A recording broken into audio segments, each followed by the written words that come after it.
Halo semua, jumpa lagi di Ajay Art Education. Kali ini di awal tahun bareng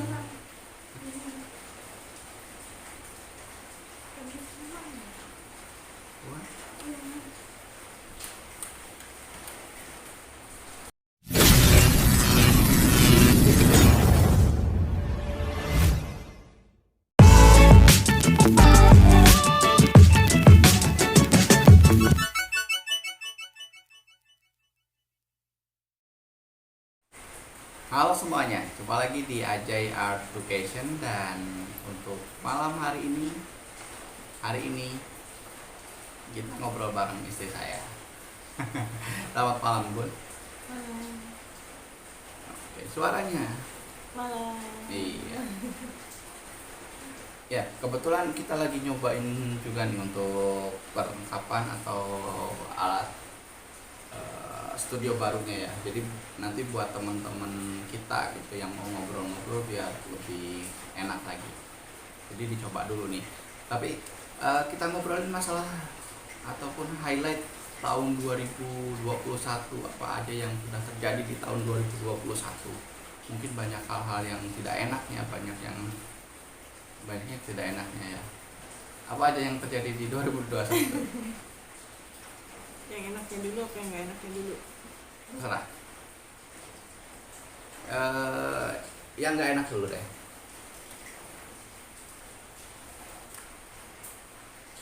Yang nggak enaknya apa ya? Jenuh kali ya. Jenuh. Soalnya nggak kerja. Oh, oke. 2021 jenuh ya, nggak kerja. Karena memang sejak tahun 2020 ya, ketika mulai corona, kita berdua bahkan berhenti kerja ya saat itu. Dua-duanya nggak punya duit. Ya, 2021 salah satu tahun yang paling berat juga nih buat kita, karena memang ada beberapa keluarga yang meninggalkan kita di tahun ini. Ya, kakaknya bunda, terus juga bapak juga meninggal di tahun 2021. Jadi banyak sekali sedihnya sebenarnya di tahun itu. Tapi kita mendapatkan keluarga baru, satu penghuni rumah keluarga kecil kita, si Sky. Kita namain Juardi R Sky Latif. Jadi ada kehilangan, ada kedatangan anggota keluarga baru. Apalagi yang terjadi di tahun 2021? Apa ya? Nggak tahu. Ya. Gimana rasanya kalau biasanya kan kalau tahun-tahun sebelumnya biasanya kerja, biasanya di luar rumah, pada akhirnya harus jadi ibu rumah tangga seutuhnya, di rumah saja, tidak kemana-mana. Gimana rasanya? Ya ada enaknya, ada nggak enaknya sih. Enaknya apa? Enaknya jadi bisa sama anak terus. Bisa sama anak terus nggak enaknya? Ya kadang ada jenuhnya, terus biasa megang duit sendiri kan. Biasa megang duit sendiri. Oke. Waktu kerja di mana aja? Di pabrik sih, garmen. Pernah di pabrik rokok.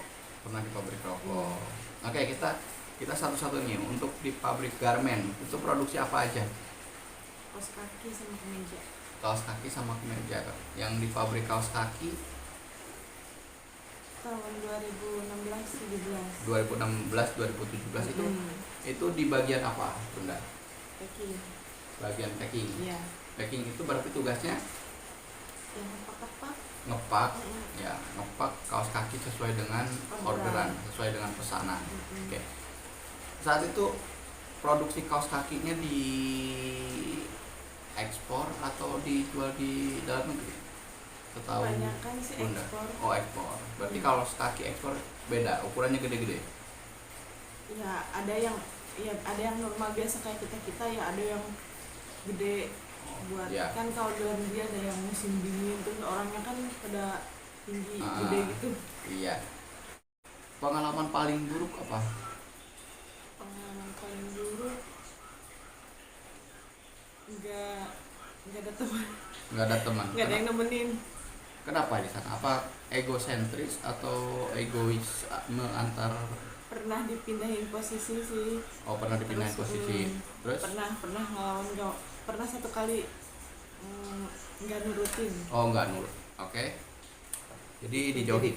besoknya dijauhin, nggak dikasih apa ya, ya kan istilahnya disebutnya nggak dikasih barang buat kita ngerjain itunya gitu. Oh, nggak dikasih barang buat packingnya. Sama leadernya. Oke. Selanjutnya di pabrik rokok ya. Kalau kalau tadi dari obrolan sekilas tadi dari Pabrik kaos kaki ke pabrik pabrik rokok. rokok. Di pabrik rokok itu kerjanya seperti apa? Mungkin teman-teman saya juga perlu tahu juga kalau di pabrik rokok itu kita sebagai operator ngapain aja. Ya bikin rokok, Ya maksudnya ngelinting-ngelintingin rokok. ngelinting-ngelintingin rokok itu manual pakai tangan. Manual, pakai mesin ya, tapi pakai tangan enggak. Oh, ada mesinnya tapi pakai tangan. Jadi keterampilan apa ya, kecepatan tangan Kecepatan kita. tangan. Oke, kalau pesulap berarti pinter. Dia lebih banyak targetnya. Oke. Terus syaratnya berarti kalau misalkan pakai tangan itu Nggak boleh basah. nggak Kan boleh. waktu pertama ngelamar juga kitanya dicek dulu tangannya basah, lembab apa enggak gitu. Kalau enggak, kalau lembab suka keringetan itu nggak masuk. Nggak masuk. Oke. Berapa lama kuat di sana? Sebentar sih. Sebentar. Soalnya nggak kuatnya di target. Oh, Terus targetnya. apa ya, gajinya kan borongan. Oh, gajinya borongan. Sesuai target kita. Berarti kalau target borongan kita itu nggak sesuai naik-naik, pendapatan kita, hasil produksi kita. kalau misalkan nggak naik-naik ya gajinya segitu-gitu aja. Oke, berarti kalau di sana itu kurang lebih masalah gaji lah gitu kan. Tidak, ya karena kitanya susah juga untuk mengejar targetnya mungkin. Iya. Ya.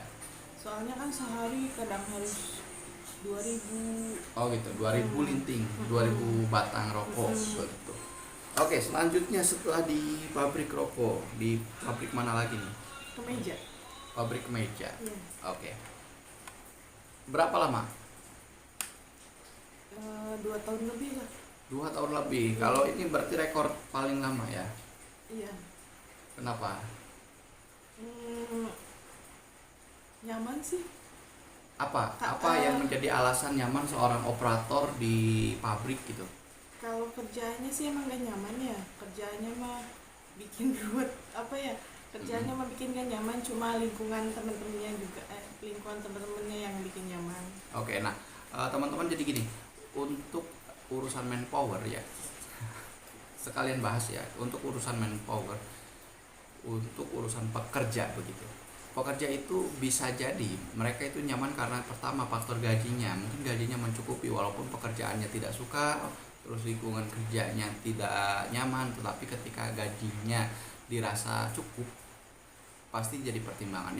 Pertimbangan kedua adalah kenyamanan bersama lingkungan kerjanya.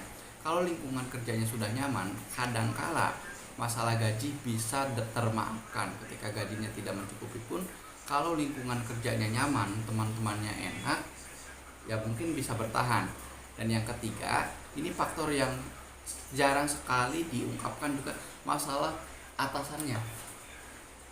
Nah, karena satu perusahaan itu ada yang sistemnya baik, atasannya tidak baik, jadi tidak baik. Ada yang sistemnya sudah tidak baik, atasannya tidak baik, ya udah, jadi nggak ada yang bisa dipertahankan.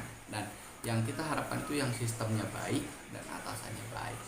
Kadang apa ya, bertahan di satu perusahaan juga, misalkan kerjaannya ya, kalau misalkan teman-temannya nyaman, kerjaan seberat apapun tuh berasa kayak lah tadinya udah nggak betah, jadi ya udahlah jalanin aja dulu gitu. Oke. Kalau misalkan terjadi ketika lingkungannya udah nyaman, kerjaannya tidak nyaman, nah tiba-tiba lingkungannya berubah jadi tidak nyaman, biasanya kalau sebagai operator gimana? Ya paling ya resign lah. Resign. Iya. Oke. gitu ya. Oke, jadi mungkin untuk beberapa orang faktor gaji tidak menjadi hal yang paling utama, Pak.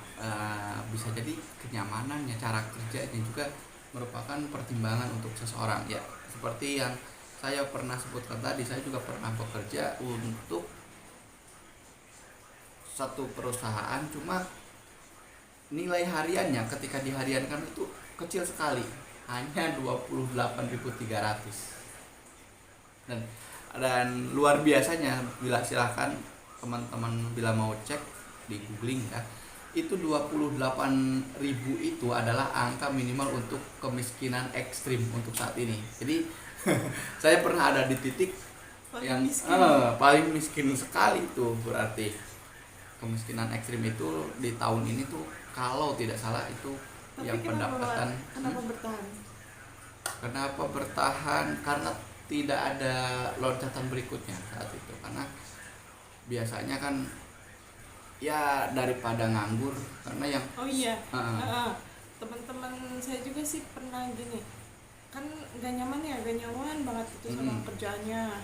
Eh, tapi teman-temannya nyaman, tapi kadang mau resign kayak gini banget Ya. kerjanya gitu, nggak nyaman. Tapi kadang nanti susah lagi nyari kerjanya, apalagi Oke. kan sekarang musim corona gitu, Oke. lowongan kerja tuh susah. Nah, ada memang yang beberapa bertahan karena di luar sana lebih susah. Karena ada pepatah atau ungkapan begini, seberat apapun pekerjaan kita, sesusah apapun pekerjaan kita, ya lebih berat ketika memang tidak ada kerjaan gitu. Karena bebannya lebih berat, terus juga pemikirannya lebih terkuras ketika kita nganggur gitu. Karena kita sendiri pernah ya di tahun lalu ya sama-sama tidak ada pekerjaan, dan itu lebih capek, benar. Dan malahan banyak menimbulkan masalah-masalah lain. Jadi ketika ada masalah kecil jadi besar, terus ya seperti itulah untuk pekerjaan. Nah, kalau menurut Bunda sendiri nih, misalkan kita bekerja, kita menempati jabatan tertentu, tapi gaji kita tidak di jabatan itu, ngerti nggak maksudnya? Ya, misalkan nih seseorang jadi manajer lah, taruhlah jadi manajer, tapi gajinya itu tidak seperti manajer pada kebanyakan kan. Mungkin saja perusahaannya masih kecil, perusahaannya belum berkembang atau lain sebagainya. Bagaimana menurut Bunda hal tersebut? Ya balik lagi sih ke diri kitanya. Ya. Ya masalahnya kan kalau apa ya, kata ayah kan kalau misalkan belum punya batu loncatan, kalau mau resign Iya, benar. sembarangan, Ya, pusing sendiri gitu. Oke. Ya, kalau menurut saya sendiri ya, ketika ini agak riskan juga sebenarnya. Ketika kita misalkan taruhlah perusahaan baru berdiri atau perusahaan yang masih berkembang, terus nge-hire kita untuk jadi sesuatu di sana, misalkan jadi manajer, jadi marketing dan lain sebagainya, tetapi gajinya tidak sesuai dengan jabatan tersebut di tempat lain, itu sebenarnya malu.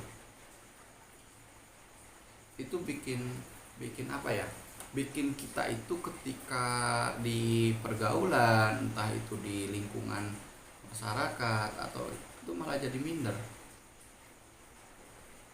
Ya, coba misalkan dibayangkan ya, ketika kita posisinya manajer, pasti tetangga bayanginnya gajinya gede nih. Iya, gajinya gede, terus juga tunjangannya banyak, harusnya berkendaraan roda 4 itu kan. Tapi kenyataannya ternyata enggak seperti itu. Makanya kalau terjadi situasi kayak itu, kalau saya sih mendingan nggak usah ngaku punya jabatan, udah aja. Mendingan nggak usah tahu kita HRD atau kita manajer atau. Iya, gitu kan. Jadi mendingan nggak usah tahu, nggak usah kita publikasi juga. Ini pernah nggak di perusahaan-perusahaan atau di pabrik-pabrik tadi pernah tahu nggak misalkan ya atasannya seperti apa, terus kerja mereka seperti apa, pernah tahu nggak? kalau dari kan saya nggak pernah jadi atasan ya, Ah, operator. ya, Ya yang gimana dulu maksudnya? iya ya maksudnya gini. eh, Apakah di perusahaan-perusahaan tersebut ya mungkin sesuai ya gajinya atau apanya.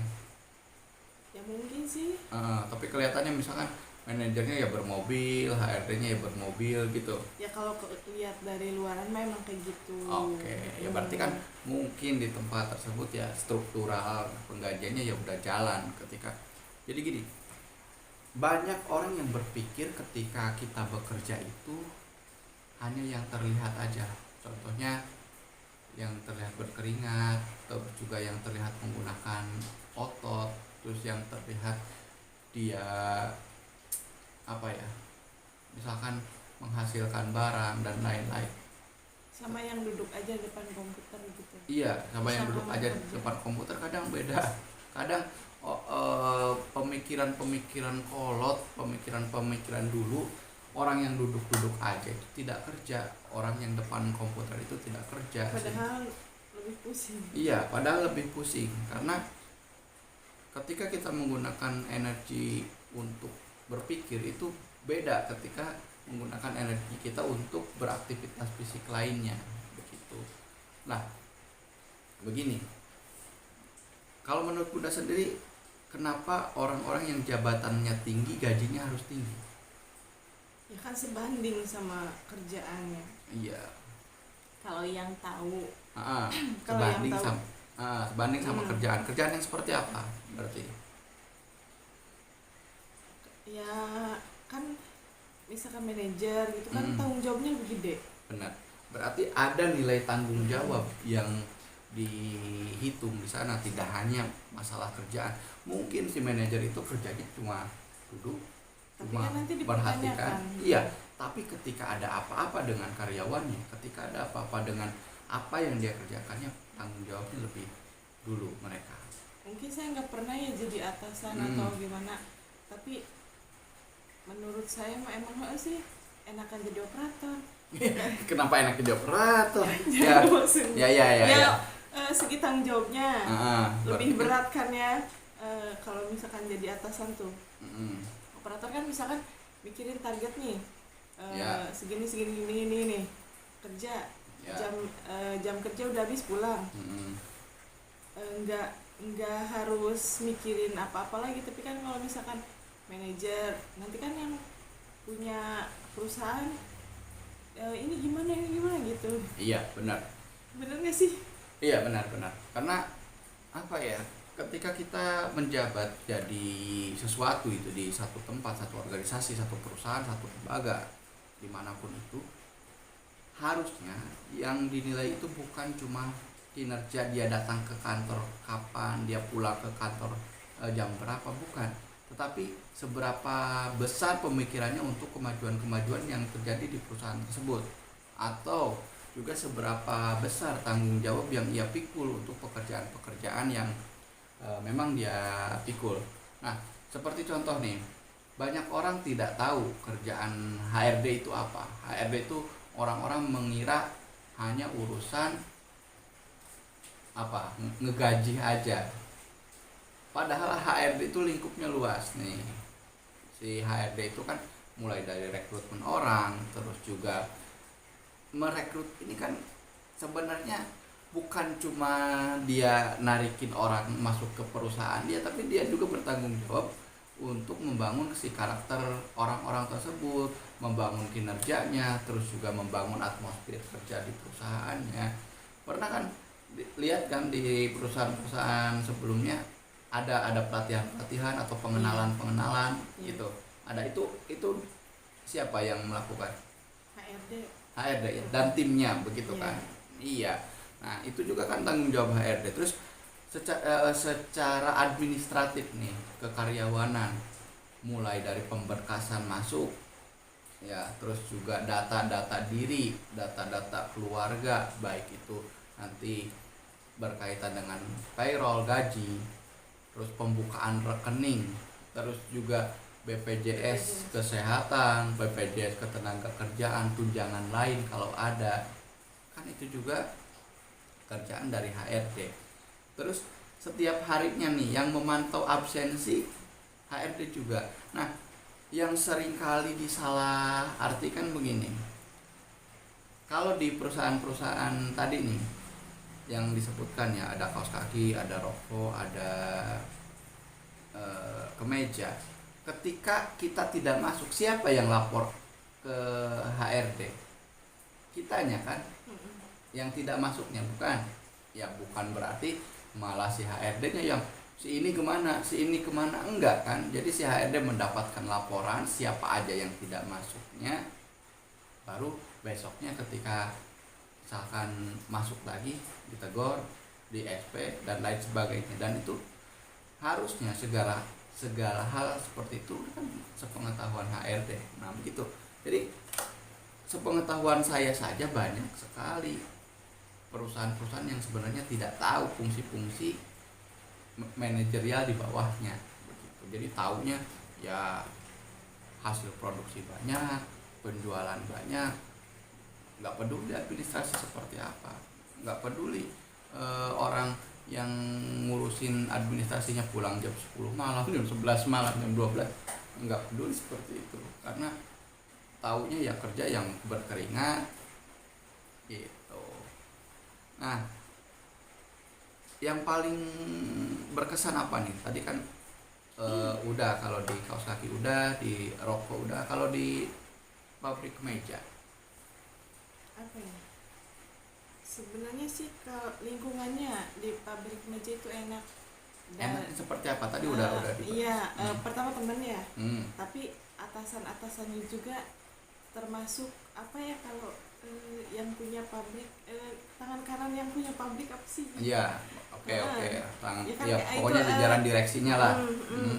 Itu kan orang luar kan ya. Ya. Nah itunya juga enak, ke ya termasuk yang paling bawah operator itu kan kadang kalau misalkan ada apa-apa itu makan gitu. Oh gitu. Berarti dia cukup humble ya, Iya. cukup humanis begitu. Ya, oke.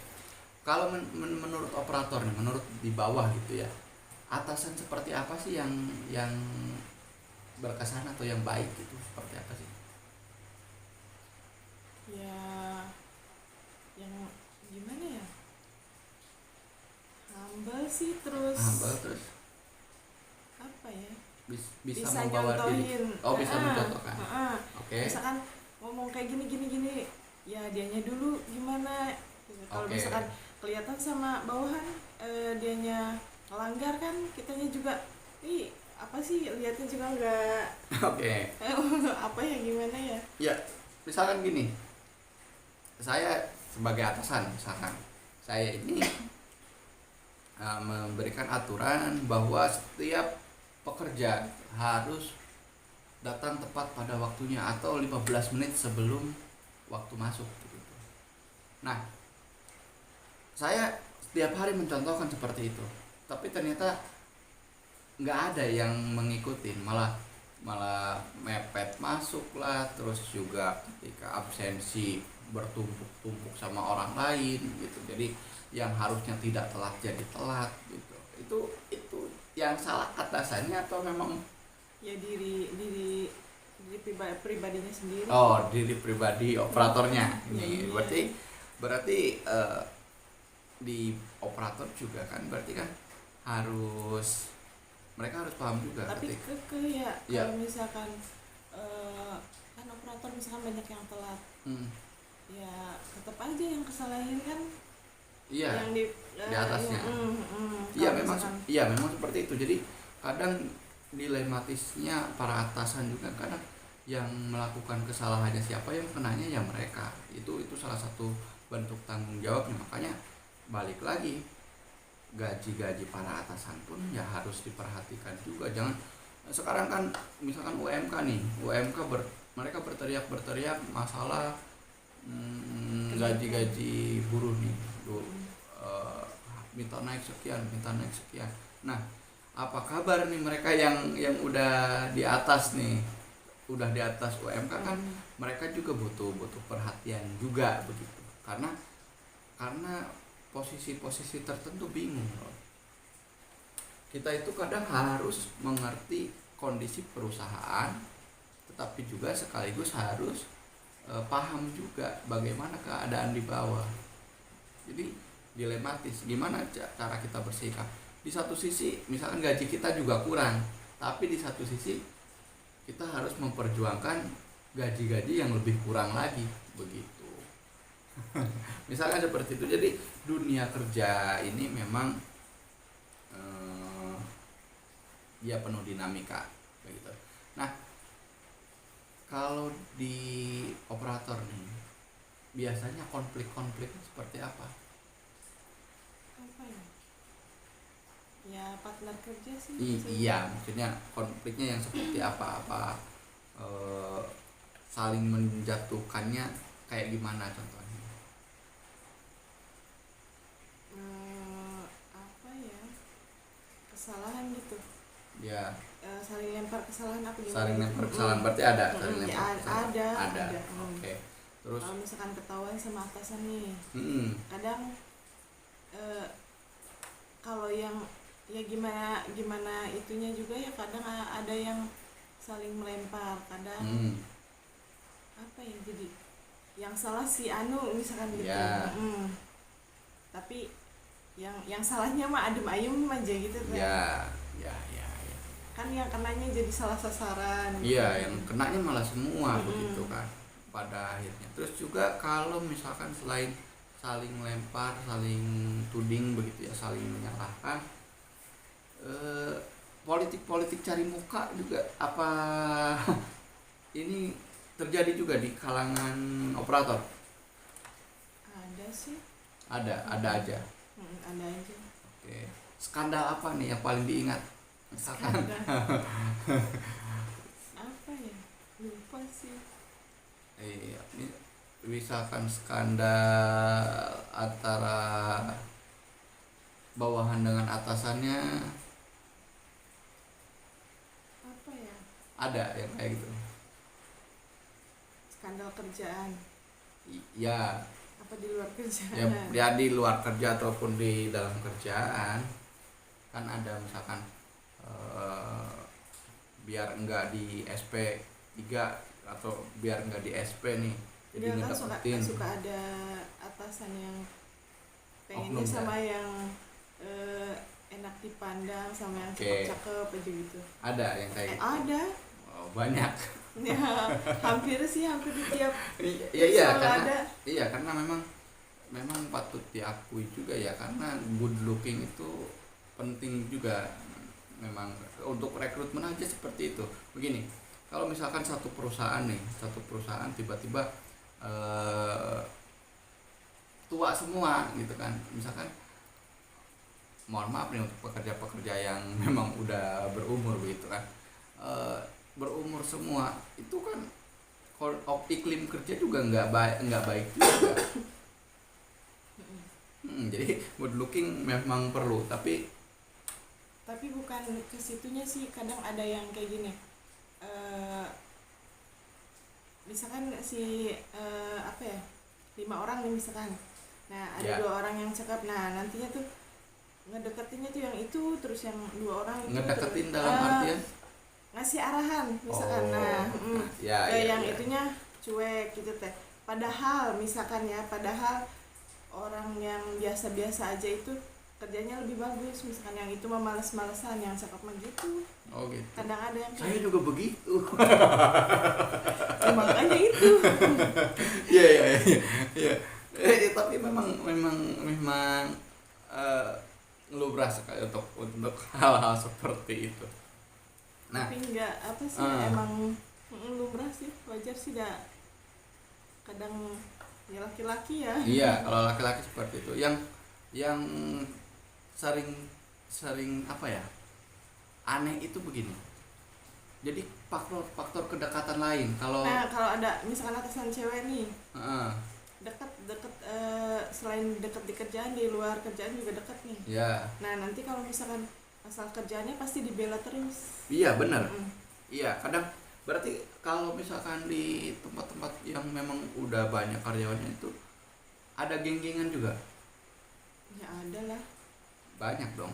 Ya, ya ini misalkan si atasan ini nih, si atasan A, dia itu ada nih orang-orangnya A B C D E gitu kan. Nah, dia itu selalu membela orang-orang tersebut walaupun notabene kadang mereka juga kan melakukan kesalahan, tapi karena orang-orangnya dia ya aman gitu kan. Itu Ya itu gara-gara sering dekat itu. orangnya dekat ya aman. Terus juga untuk pemilihan-pemilihan misalkan untuk jadi frontliner atau leader atau juga ketua regu atau apapun sebutannya, itu juga kadang kedekatan-kedekatan ini sangat-sangat berpengaruh sekali. Kalau misalkan orang yang mau melamar butuh orang dalam, nah kalau mau naik jabatan kadang butuh orang dekat. Seperti itu, berarti semua di semua Hampir tempat yang rahasia umum ya. iya, berarti hampir semua tempat seperti itu. Nah, terus juga kecemburuan, iri.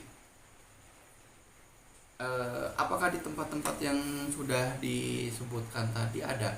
Misalkan tiba-tiba OB iri dengan gaji HRD misalkan. Nggak tahu sih kalau itu mah. Kayaknya enggak ya. Enggak. Karena begini.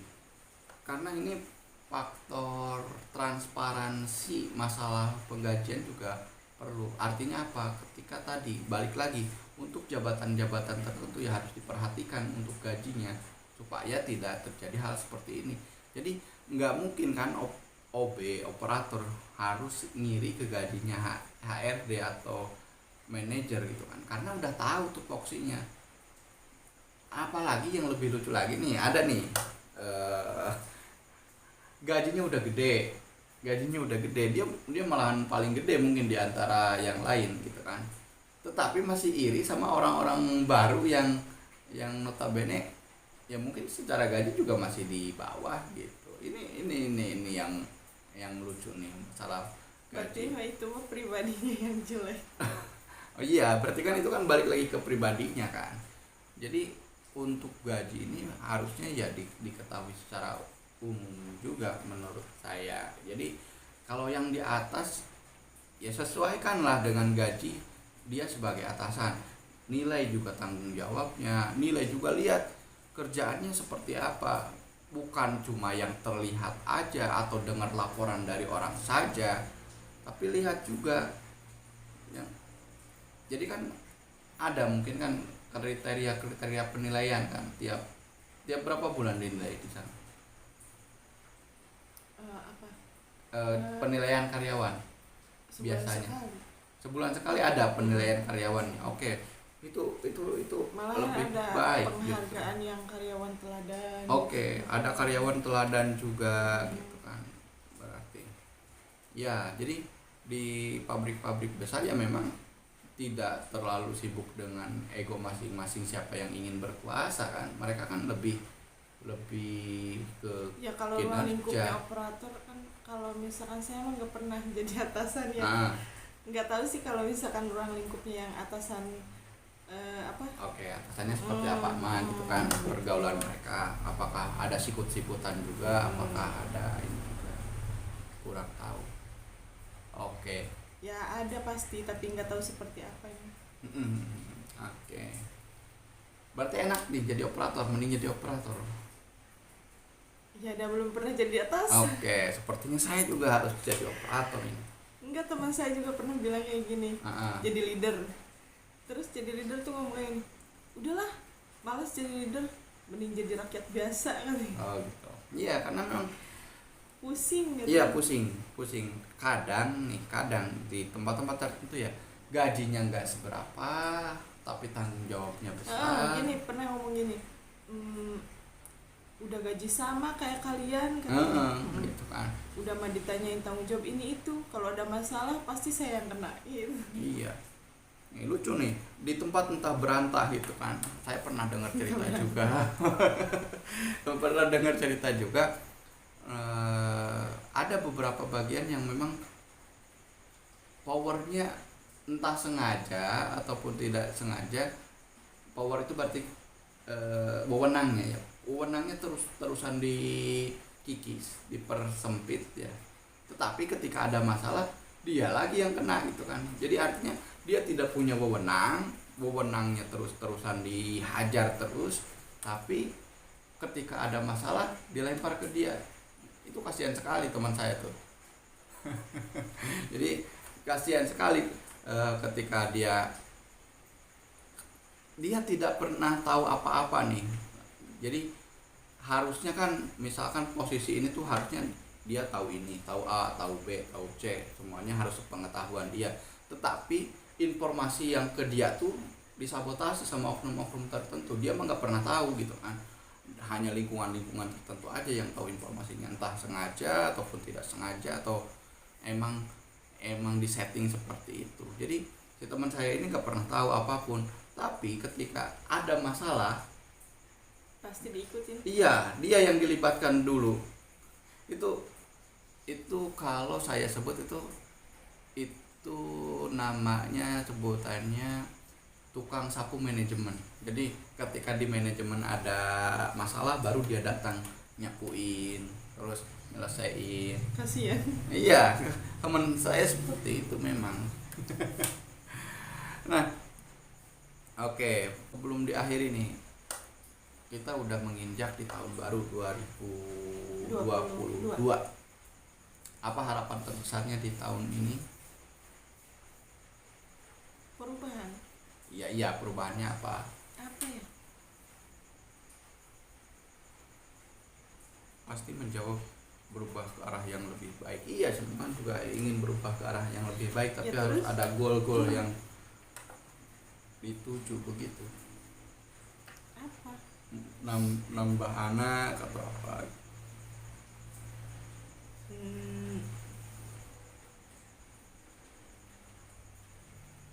Bisa apa ya? Ya, kalau saya sendiri di tahun ini saya mau ngejar viewers YouTube nih. Selama ini kan saya main YouTube, ngobrol sama orang, saya nggak peduli subscriber berapa, saya nggak peduli viewers berapa, tapi kayaknya tahun ini harus saya kejar nih, harus Kejar beneran target. nih. Iya, harus beneran saya kejar. Terus tahun ini juga saya mau ngobrolnya sama bener-bener ya ada temen ngobrol gitu kan. Jadi lebih jadwalnya lebih teratur. Kalau di tahun sebelumnya kan gimana saya nggak sibuk aja gitu kan, gimana saya nggak sibuk, gimana saya bagi Isilah waktu, luang.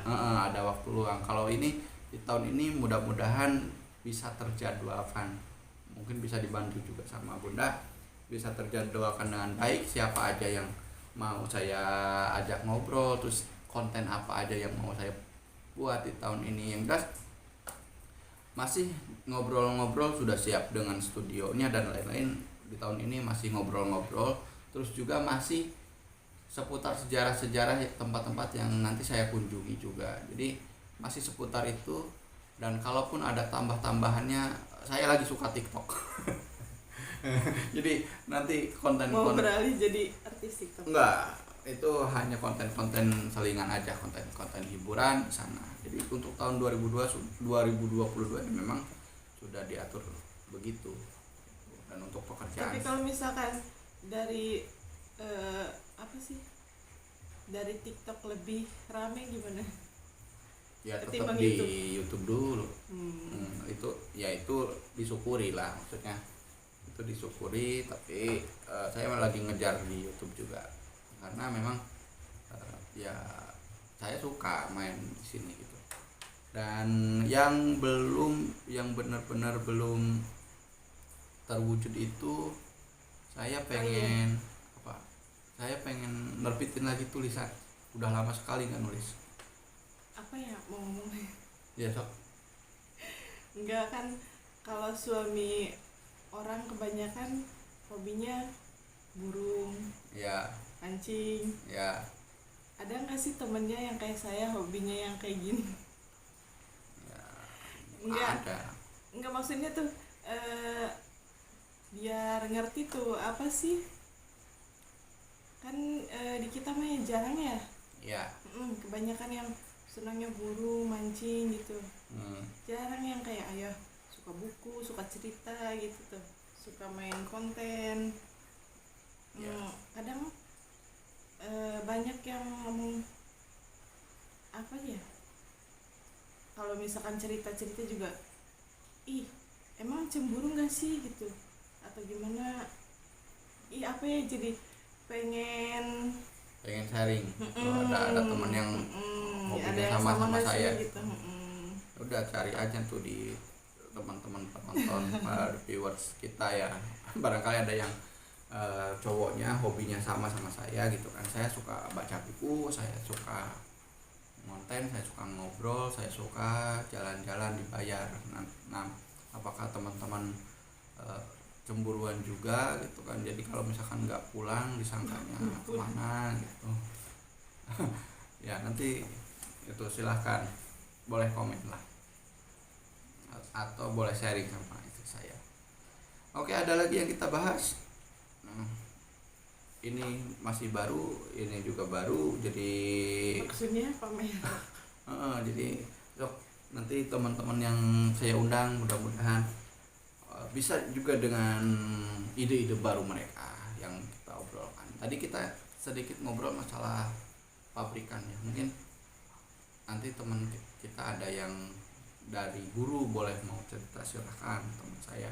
Terus juga semua profesi lah, kita ngobrol ringan, kita ngobrol santai tentang profesinya, bukan untuk siapa yang paling apa gitu, enggak, kita sharing aja, Ngobrol. iya begitu. Jadi kalau ditanya ngobrol apa sih, ya kebanyakan konten-konten saya ngobrol tentang pekerjaan mereka. Ada yang memang pedagang, ada pengusaha gitu kan, jadi ngobrol. Dan ini kan obrolan buruh nih, operator nih kita, buruh yang dinilai dengan UMK.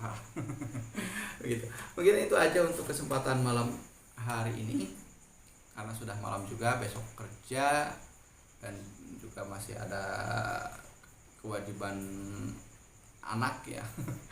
Ngurusin anak, jadi nggak boleh lama-lama. Sampai jumpa, jangan lupa subscribe, like ataupun komentar ya. Saya aja ini, sampai jumpa. Assalamualaikum warahmatullahi wabarakatuh.